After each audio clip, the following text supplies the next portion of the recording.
Charlie, I was lucky enough recently to interview Victor Chandler, who I believe you work for. Oh, I was, yeah. Oh, goodness me, I know Victor well.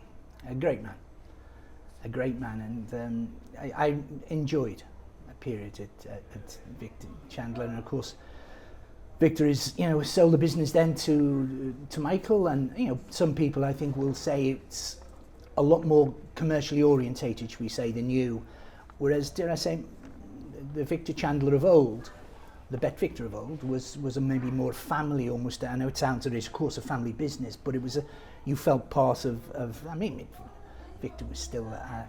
I remember Victor coming down to me the morning of the Frankel, of when Frankel won the 2,000 guineas, and he's smoking. He was you couldn't smoke in Gibraltar for years, but Victor found a way to, because he couldn't give it was his, as far as he was concerned. Charlie just laid a bet Frankel for the guineas. This is the morning of the race. It was quite early in the morning. I think he went off 4-6, 8-13. And I said, he said, what do you think? And he said, the word out of, and I was friendly with Tony Elves and another work watcher, a friend of mine called Steve Brunskill. And they were work watchers, and they'd become quite friendly with Henry. And to say they couldn't have this horse beaten was an understatement. And I said, well, I think it's the biggest certainty that's ever. And he took it on a bollocks. He just laid 550,000 at 10-11, and I think the punter wanted a bit more. I hope Victor won't mind me, because of course, Victor was historically, he took sort of big bets and things, and he almost never broke stride apart from bollocks, and off he went back upstairs, but you couldn't sort of not have a sort of an affection for him. He told me stories about him and people in the game and which obviously are X-rated, and things like stories about Leicester, and of course if you want them to be sort of funny and you gregarious, and he told me one night, and God, you could hang almost on his every word. But they were great days, and then of course Mr. Tabor took over. I remember I told him it was one of his 2,000 guineas winners wouldn't win the derby, and it was about 5-4. And I'd never spoken to him before really, and he was coming around the office, and I said, all this guff about him staying a mile and a half, he won't. As it turned out, he didn't, and he sort of looked at me, he said, oh right, yeah, and he didn't know me from Adam. Despite the fact, of course, I was the face, and well, sorry to say, and the voice maybe of Bet Victor at the time. But then my health began to give way, and of course my job sort of entailed going on course and things, and I couldn't do that. I was a cripple to all intents and purposes, and the pain. By this time, I couldn't sleep at night because of the pain and the arthritis, and it was a bad time for me. And then I had all my surgeries, and I thought it was the right time to leave, and I still worked for Bet Victor until March 2020, and then we cut ties altogether. But happy days. But before that, I should sort of mention I mentioned about Ed Ware, and Ed gave me the opportunity to come over, and then 32 Red never worked out, although it's been such a magnificent casino operation, and of course that was then sold on for almost 200 million. But the sports betting operation was sold to Stan James, and I worked for Peter Fisher and the Fisher family there, and that was great as well. So where did the TalkSport come into it? TalkSport's well before that, Simon. I was great friends with a guy called Rob McCaffrey. When I was working in university, and he would often come in and he'd just bellow to anybody, he's wasted, not he's wasted as in drunk, although Letty was without sin, I'm sorry, if the cat fits. He would just say, and then Robert's career began to take off, and he was offered a job writing an article for a weekly sports newspaper. So he said, will you do it? And I said, yeah, okay, yeah. So it seems now looking back, an astronomical sum, but we went halves on that. And I was doing that for a number of months rather. And while that was going on, almost simultaneously, he got offered a job on TalkSport as the two Macs. For him, he was very close with Alan McAnally, the two Macs, McCaffrey and McAnally. And simultaneously, the guy said, his editor said, you don't write this, do you? And he went, no. He said, do you mind if I speak to the person who does? And he went, not at all, no. Which was very kind of Robert, because he could have sort of said. Then the two Macs started, and it was a Thursday. I know it sounds that, but the show was Monday to Thursday, off on Friday, Monday. So they started on the Thursday then, and he primed me that they were going to have horse racing on TalkSport for the first time. I don't know if you remember. I think it was a big push to get sort of people in, and they're going to have live horse racing every day, which they did for about 8 to 10 years, and they may do now, for all I know, obviously. Anyway, I was all primed for this. Robert said, you're coming on an inaugural show of the two Macs. Great. So I stood by the phone, and it never rang.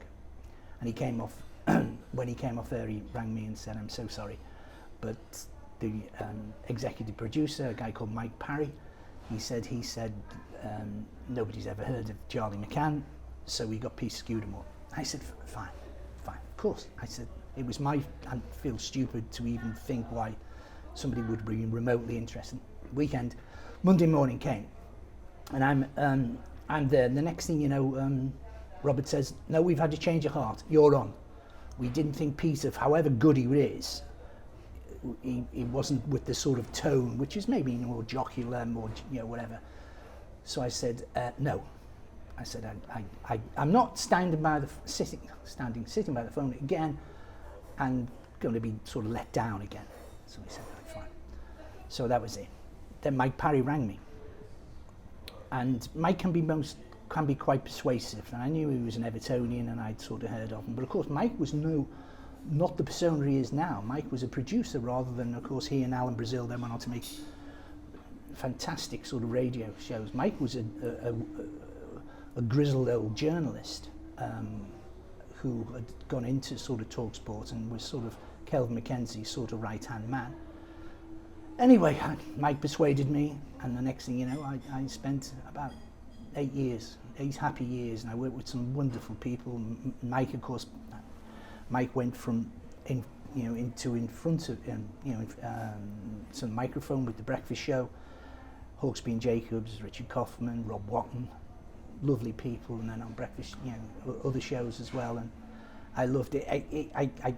If I could tell you the stories of some celebrities as well, who used to come to a house in Liverpool because we had an ISDN kit fitted, and they used to do sort of Mickey Quinn, Ray Houghton, Phil Neal, etc. And I could tell stories, and some wonderful stories about the late Derek Okora with James Whale on night shows as well. I'm afraid they're quite exotic, involving alcohol and things like that, but people have said to me I could write a book just on them, I must say. Okay, then the other thing you could write a book on is the betting industry, which you've worked in for a substantial number of years. How do you feel about it these days? Well, I think the UK Gambling Act is in need of reform. I think we are all, everyone needs it. When it was introduced in 2005, internet betting was not a mature industry, and so it does. I worry for horse racing. I think horse racing, out of the betting, cricket is still my first love and things, but I worry about the horse racing. If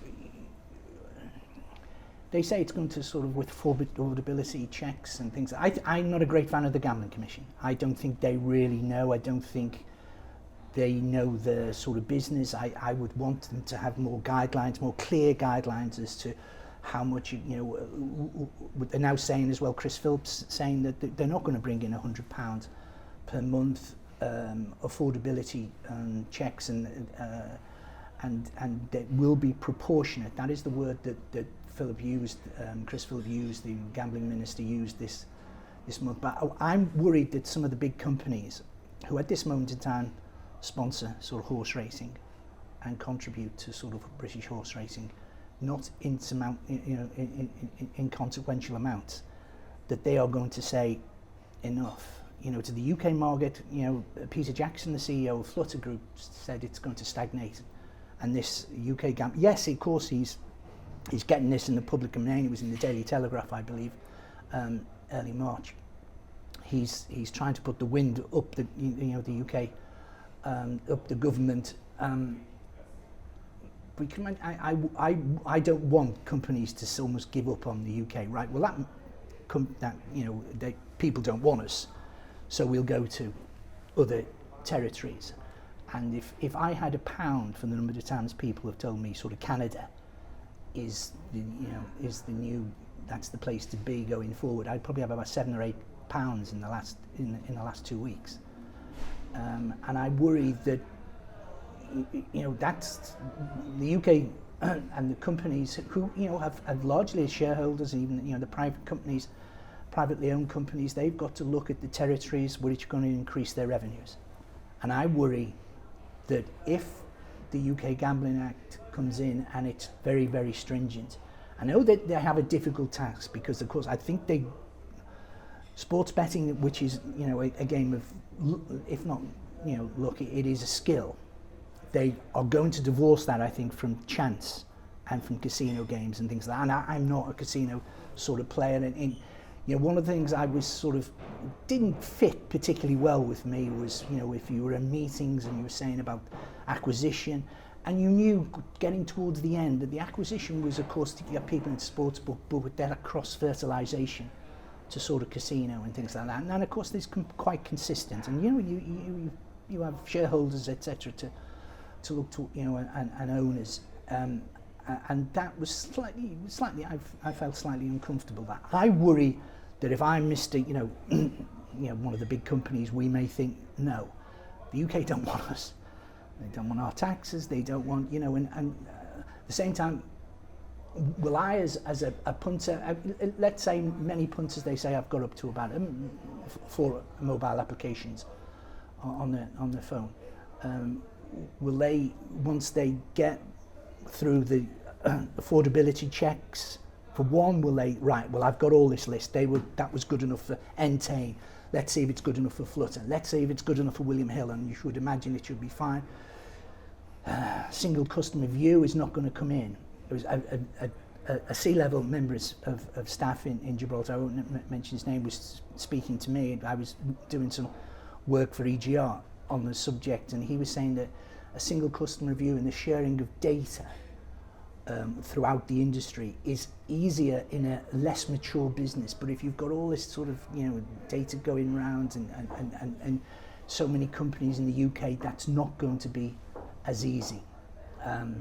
So I do worry for and Martin Crodacci, I think, from ARC, has come out and said £100 million and be lost to horse racing. Well, who's going to pick that up? And that comes on the back of the number of people who told me last week that they went to Cheltenham and they had an unsatisfactory experience. Not the racing, which was fantastic, but I just wonder. Football is king for a lot of young people, and I just worry about. I do worry about horse racing in the longer term, and my worry is that a lot of the marketing spend now and sponsorship is going to go from horse racing to territories where companies will increase their revenue going forward and not stagnate or destroy. I think destroy was the word Peter Jackson, the CEO of Flutter, used in a recent interview, and I do worry. Okay, and finally, Charlie, Gibraltar's your home. Is it home for life? And what have you got? What plans have you got going forward? I'm sort of semi-retired now. I still write. I still have sort of. I do a bit of tipping, and people. I would never charge people. I should also say, I didn't say never. I felt very uncomfortable when my tips on TalkSport went to Charlie's Whispers and you had to pay for them. I didn't, and I also asked TalkSport how many people, and they wouldn't let me know. So I make sure that they're completely free now. People have said you need a paywall for Charlie. No, not interested. I'm doing a bit of work for EGR freelance as well. I need something to, just when I get up in the morning, to make sure the grey matter, because the body's given up, but as long as maybe the brain doesn't. But I love it in Gibraltar. It's not the cultural capital of the world. It's not everybody's cup of tea. But those people, I think there are some snobs who come out for Gibraltar in the gaming industry and look down their nose on it. And it's home, and it's been like your thumb up now. It's been good to me, and I've been lucky, and that's how. If I had one adjective to describe me for all my aches and pains, it would be lucky. Brilliant. Well, on that note, Charlie McCann, thank you very much. It's a pleasure, Simon. Thank you.